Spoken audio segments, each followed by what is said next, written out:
ஓம் சாந்தி. அவ்யக்த முரளி 25/12/1983. அவ்யக்த பாப்தாதா, மதுபன்.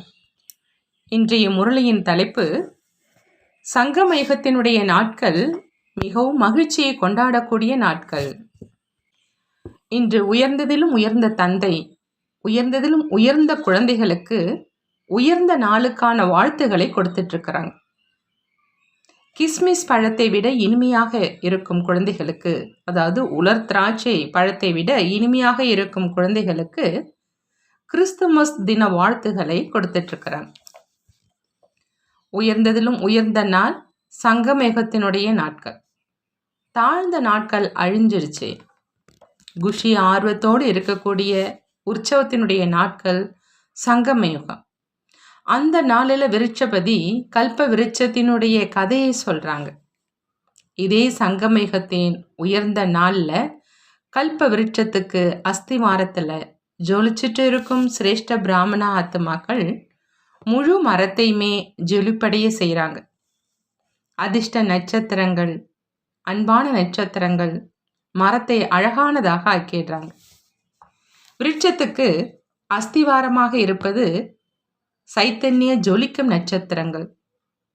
விருட்சத்தில் ஜொலிச்சிட்டு இருக்கும் வெள்ளை மற்றும் ஒளியான பரிஸ்தாக்கள் விருட்சத்தையும் ஜொலிப்படைய செய்கிறாங்க.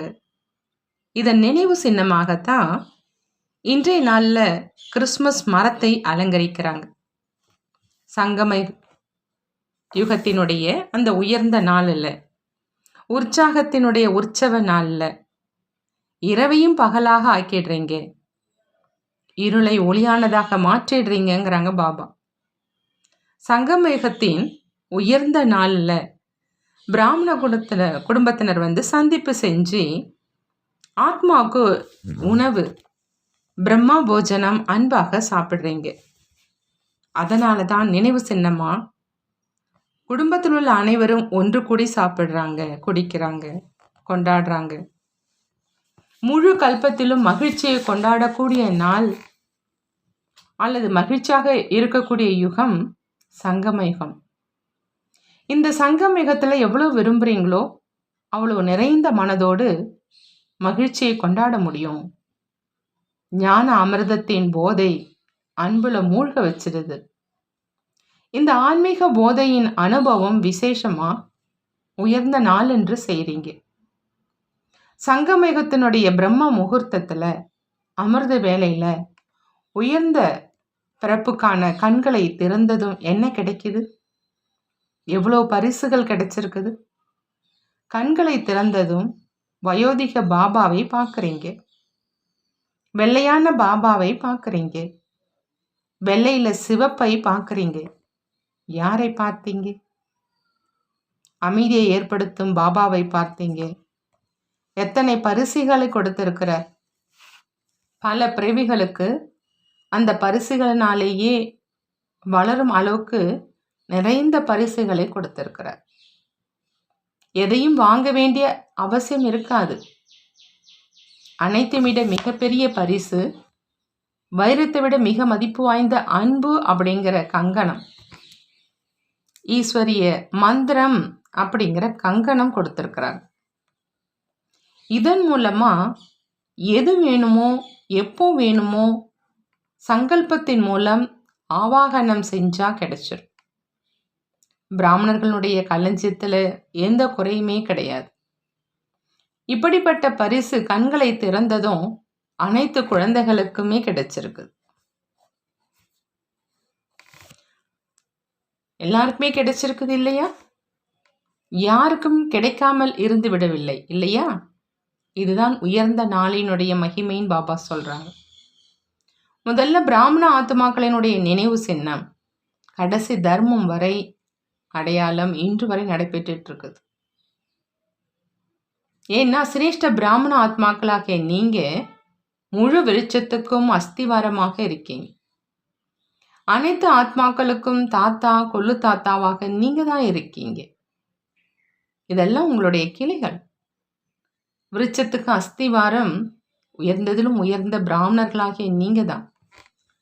ஆகினால ஒவ்வொரு தர்மத்தை சார்ந்த ஆத்மாக்கள் ஏதாவது ஒரு ரூபத்துல ஆத்மாக்களாகிய உங்களை மற்றும் சங்கமயுகத்தின் உங்களது வழக்கங்களை இன்று வரை கொண்டாடிட்டு இருக்கிறாங்க.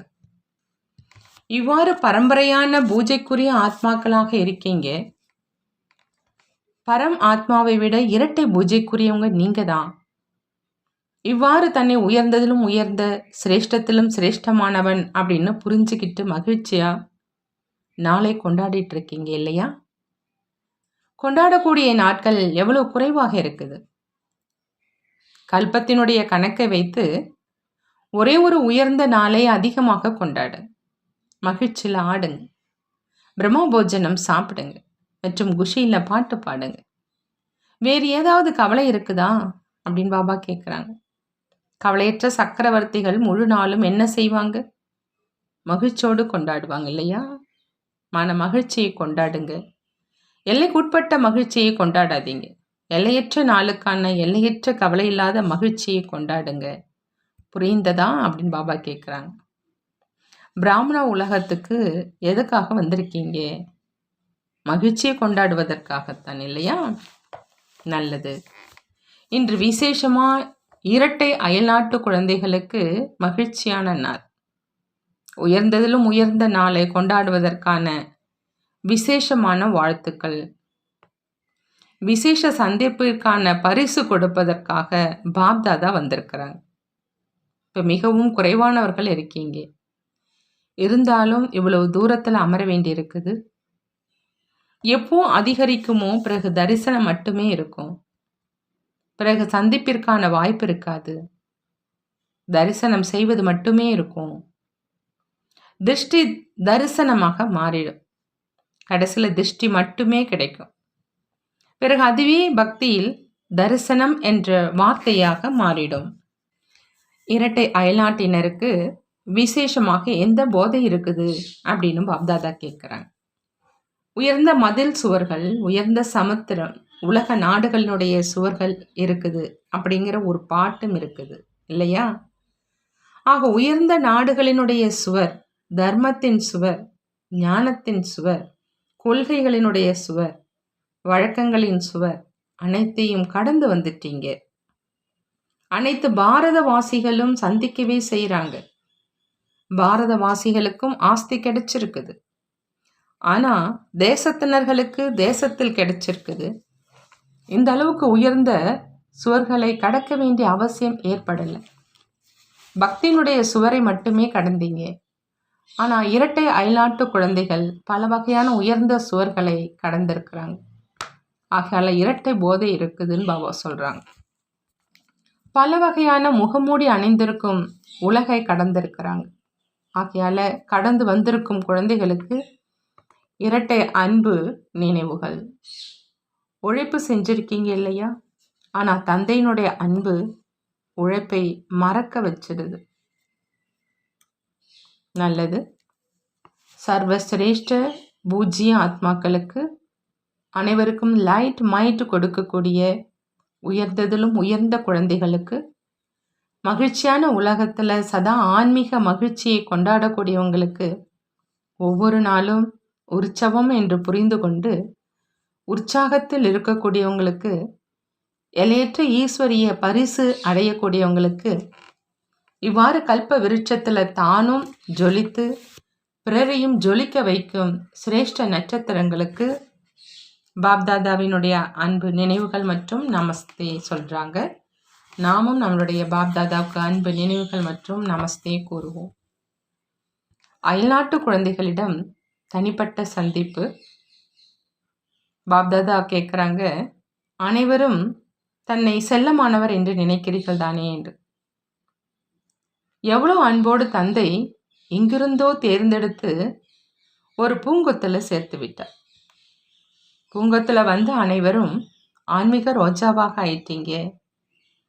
ஆன்மீக ரோஜா அப்படின்னா அழிவற்ற நறுமணம் கொடுக்கக்கூடியவங்க. இப்படி தன்னை அனுபவம் செய்கிறீங்களா அப்படின்னு பாப்தாதா கேட்குறாங்க. நான் தந்தைக்கு பிரியமானவன் அப்படிங்கிற அந்த போதை ஒவ்வொருவருக்கும் இருக்குது இல்லையா? தந்தைக்கு என் மீது இருக்கும் அன்பு போன்று வேறு யாருக்கும் கிடையாது. அப்படி ஒவ்வொருவரும் சொல்றீங்க இல்லையா? தந்தை போன்று அன்பு செலுத்துறவங்க வேறு யாருமே கிடையாது. அதே மாதிரி குழந்தைகளும் சொல்லுவீங்க. ஏன்னா ஒவ்வொருவரினுடைய விசேஷத்தின் ஆதாரத்துல தந்தைக்கு அனைவர் மீதும் விசேஷ அன்பு இருக்குது. வரிசைக்கிரமாக இருந்தாலும் அனைவரும் விசேஷமா பிரியமானவர்களாக இருக்கீங்க. குழந்தைகளுடைய மதிப்பை தந்தை மட்டுமே அறிவாங்க மற்றும் நீங்கள் அறிவீங்க. வேறு யாரும் அறிந்துக்க முடியாது அப்படின்னு பாபா சொல்றாங்க. மற்றவர்கள் உங்களை சாதாரணமானவர்களாக நினைக்கலாம். ஆனால் கோடியில் சிலர், அந்த சிலரிலும் சிலராக நீங்கள் இருக்கீங்க. உங்களைத்தான் தந்தை தன்னுடையவர்களாக ஆக்கி கொண்டாங்க. தந்தையினுடையவர்களாக ஆனதும் அனைத்து பிராப்திகளும் கிடைச்சிடுச்சு. பொக்கிஷத்தினுடைய சாவியை தந்தை உங்கள் அனைவருக்கும் கொடுத்துட்டார். தன்னிடத்துல வச்சுக்கல, அனைவருக்கும் கொடுக்கும் அளவுக்கு சாவி இருக்குது. இந்த மாஸ்டர் சாவி அப்படிப்பட்டது. அதாவது யார் எந்த பொக்கிஷத்துக்கு பயன்படுத்த விரும்புகிறீங்களோ பயன்படுத்துங்க மற்றும் பொக்கிஷத்தை பலனாக அடையுங்க. கடினமாக உழைக்க வேண்டிய அவசியம் கிடையாது. உண்மையில் லண்டன் ராஜ்யஸ்தானம் பிரஜைகளாக ஆகக்கூடியவங்க கிடையாது. அனைவரும் சேவையில் முன்னேறக்கூடியவங்க. எங்கு பிராப்தி இருக்குதோ அங்கு சேவையின்றி இருக்க முடியாது. சேவை குறைவு அப்படின்னா பிராப்தியும் குறைவு. பிராப்தி சொர்பமாக இல்லாமல் சேவை செய்ய முடியாது. பாருங்க, நீங்கள் தேசத்தை விட்டு அயல்நாட்டுக்கு சென்று விட்டாலும் தந்தை அயல்நாட்டிலும் தேடி கண்டுபிடித்து தன்னுடையவராக ஆக்கிட்டாங்க. எவ்வளவுதான் ஓடினாலும் தந்தை கண்டுபிடித்து விட்டார் இல்லையா? நல்லது. ஆஸ்திரேலியா குரூப்போடு அவ்யக்த பாப்தாதா சந்திக்கிறாங்க. அனைவரும் மகாவீரர்கள் இல்லையான்னு கேட்குறாங்க. மகாவீர் குரூப் அப்படின்னா சதா காலத்துக்கும் மாயாவுக்கு விடை கொடுக்கிறவங்க. இந்த விழாவை கொண்டாடிட்டீங்களா அப்படின்னு பாபா கேட்குறாங்க. ஆஸ்திரேலியாவை சதா துணிச்சலானவங்களுடைய இடம் அப்படின்னு பாப்தாதா சொல்கிறாங்க. ஆக ஆஸ்திரேலியாவில் வசிக்கிறவங்க சதா காலத்துக்கும் மாயாவுக்கு விடை கொடுக்கக்கூடியவங்க. ஏன் அப்படின்னா தந்தை கூடவே இருக்கிறாங்க. தந்தை துணையாக இருக்கும்போது மாயை வர முடியாது. சதா தந்தை துணையாக இருக்கிறார் அப்படின்னா விடை பெற்று சென்றுடும். விடை கொடுக்கிறவங்க சதா திருப்தி மணிகளாக இருப்பாங்க. தானம் திருப்தியா, சேவையிலும் திருப்தியா, தொடர்பிலும் திருப்தியாக இருப்பாங்க. அனைத்திலும் திருப்தியாக இருப்பாங்க. இப்படி திருப்தி மணிகளாக இருக்கிறவங்க சதா இதய சிம்மாசனதாரிகளாக இருப்பாங்க. ஆக யார் சிம்மாசனதாரிகளாக இருப்பாங்களோ அவங்க சதா குஷி மற்றும் போதையோடு இருப்பாங்க. பாப்தாதா திருப்தி மணிகள், மகாவீர், இதய சிம்மாசனதாரி குரூப்பை பார்த்துட்டு இருக்கிறாங்க. அனைவரும் அனுபவி ஆத்மாக்களாக தென்பட்டு இருக்கிறாங்க. சேவாதாரிகளும் இருக்கிறாங்க. எப்படி சேவைக்கான விசேஷ பாகம் லண்டனுக்கு இருக்குதோ அதே மாதிரி ஆஸ்திரேலியாவுக்கும் விசேஷ பாகம் இருக்குது. பாப்தாதா ஆஸ்திரேலியாவில் வசிக்கிறவங்களுக்கு சதா எவரடி மற்றும் சேவையில் விருத்தி அடையக்கூடியவங்க அப்படிங்கிற அந்த சான்றிதழ் கொடுக்குறாங்க. நல்லது. விடை பெறக்கூடிய நேரத்தில் பாப்தாதா சொல்கிறாங்க, இப்போ நீங்கள் அனைவருமே விழித்து கொண்டிருக்கீங்க. உங்கள் அனைவருக்காகவும் எங்கேயாவது கண் விழித்து கொண்டிருப்பார்கள். உங்களது பக்தர்கள் விழித்து கொண்டிருக்கிறாங்க அப்படின்னா நீங்கள் விழிப்பது என்ன பெரிய விஷயம்? அனைத்தும் சங்கமயுகத்திலிருந்து தான் ஆரம்பமாகுது. நீங்கள் ஞானத்தினுடைய ஆதாரத்தில் செய்கிறீங்க, அவங்க பக்தியினுடைய ஆதாரத்தில் செய்கிறாங்க. பக்தியினுடைய அஸ்திவாரமும் சங்கமத்தில் தான் ஏற்படுது. அது பாவனை, இது ஞானம். அனைவரும் சேவைக்கு சென்று கொண்டிருக்கீங்க, வீட்டிற்கு செல்றீங்க. அப்படி இல்லை, எல்லாரும் சேவைக்கு சென்றுட்டு இருக்கீங்க, வீட்டுக்கு செல்றீங்கன்னு கிடையாது. செல்றீங்க அப்படின்னா சேவைக்கான ஆதாரத்தை எடுத்துக்கிட்டு மீண்டும் வரணும். வெறும் கையோடு வரக்கூடாது. குறைந்தது பூங்கொத்து கொடுக்கணும். பூங்கொத்து கொடுங்க அல்லது பட்டன். ஒரு வருடத்தில் எத்தனை பேரை தயார் செஞ்சோம் அப்படிங்கிற அந்த கேள்வியும் படிவத்தில் சேர்க்கணும். யார் காலியாக வருவாங்களோ அவங்களுக்கு அடுத்த முறை சான்றிதழ் கொடுக்காதீங்க. ஒரு ஆண்டில் ஒருவரையாவது உருவாக்கி கூடவே அழைச்சிட்டு வாங்க அப்படிங்கிறாங்க பாபா. நல்லது. பாபா வரதானம் கொடுக்குறாங்க. தினச்சரியத்தின் செட்டிங் மற்றும் தந்தையின் துணையின் மூலம் ஒவ்வொரு காரியத்தையும் மிக சரியாக செய்யக்கூடிய விஸ்வ கல்யாணக்காரி ஆகுக. விஸ்வ கல்யாணக்காரியாக ஆகணும் அப்படின்னா பாபா சொல்றாங்க, தினசரி செயல்முறை இருக்குது இல்லையா, தினச்சரியா அந்த செட்டிங் மற்றும் தந்தையினுடைய துணை மூலமா ஒவ்வொரு காரியத்தையும் மிக சரியா செய்யுங்க. அப்படி உலகத்துல பெரிய மனிதர்களாக இருக்கிறவங்களுக்கு தினசரி நடைமுறை செட்டிங் இருக்கும். எந்த ஒரு காரியமும் மிக சரியாக செய்யணும் அப்படின்னா தினசரி செயல்களுடைய செட்டிங் இருக்கணும். செட்டிங் மூலம் நேரம், சக்தி அனைத்தும் பாதுகாக்கப்படுது. ஒரு மனிதன் 10 காரியங்கள் கூட செய்ய முடியும். ஆக விஸ்வ கல்யாணக்காரி பொறுப்பான ஆத்மாக்கள் ஒவ்வொரு காரியத்திலும் வெற்றி அடையணும் அப்படின்னா தினச்சரியத்தை செட் செய்யணும். மேலும் சதா தந்தையோடு இணைந்திருங்க. 1000 புஜங்களுடைய தந்தை உங்களோடு இருக்கும் பொழுது ஒரு காரியத்துக்கு பதிலாக 1000 காரியங்களை மிக சரியாக செய்ய முடியுங்கிறாங்க பாபா. ஸ்லோகன்: அனைத்து ஆத்மாக்களுக்காகவும் தூய எண்ணங்கள் செய்வதுதான் வரதான மூர்த்தியாவது. எல்லா ஆத்மாக்களுக்காகவும் தூய சங்கல்பம் செய்வதுதான் வரதானி மூர்த்தியாவது அப்படின்னு பாபா சொல்றாங்க. நல்லது. ஓம் சாந்தி. நன்றி பாபா, நன்றி.